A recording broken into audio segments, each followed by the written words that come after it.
বন্ধুরা এখন বাজে রাত ৮টা। এখন যাব আমরা কেনাকাটি করতে, রানাঘাটে যাব কেনাকাটি করতে। এদিকে দরজা খুলে দেখি মহারাজা চলে এলো। তো বন্ধুরা ওদেরকে প্রতিদিন রাত্রিবেলায় আমার বর বিস্কুট খাওয়ায়, তাই আমি আজ আবার ওকে বিস্কুট খেতে দিলাম। আর এই দিকে দেখো বন্ধুরা আমার বর গাড়িটা মুছে নিচ্ছে, কারণ গাড়িটা অনেক ধুলো হয়ে গেছিল।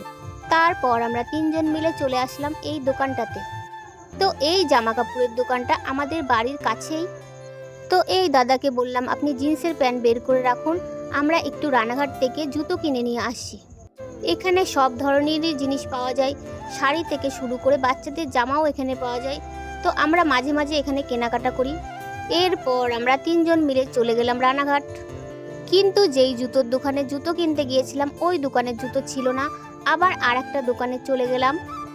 তো ওনারা বলল দোতলায় চলে যাও, পেয়ে যাবে। তো আমার মেয়ে যেই জুতোটা পছন্দ করেছিল সেই জুতোটা এখানে পেয়ে গেল। তারপর চলে গেলাম একটা বেল্টের দোকানে। তো আমার জন্য আমি এখান থেকে একটা বেল্ট কিনে নিলাম। তো এখানে দুটো বেল্টই খুব সুন্দর ছিল, কিন্তু আমি কোনটা নেব একদম বুঝতে পারছিলাম না। তারপর অনেক চিন্তা ভাবনা করে এখান থেকে একটা বেল্ট নিয়ে নিলাম। তো আমার মেয়েকে বললাম তুই একটা নে। তো ও বলল না আমি নেব না, আমার আছে, আমার লাগবে না, তোমার জন্যই তুমি একটা নিয়ে নাও। তারপর আমাদের বেল্ট কেনা হয়ে গেল। তারপর ওই বেল্ট আলাদা দাদাটা বলল একটা ছিদ্র করে দিই বেল্টের মধ্যে। তো উনি বেল্টটা নিয়ে ছিদ্র করে দিল। তো বন্ধুরা বেল্ট কেনা আমাদের হয়ে গেল। তারপর আমরা ওখান থেকে চলে আসলাম একটা সাজার জিনিসের দোকানে। তো ওখান থেকে আমার মেয়ে একটা আইলাইনার নিল।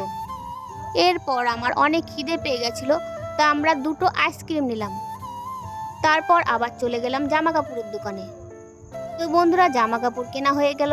তারপর গেলাম মিষ্টির দোকানে, মিষ্টি কিনে আমরা বাড়ি চলে আসলাম। তো আজকের ব্লগটা তোমাদের কেমন লাগলো?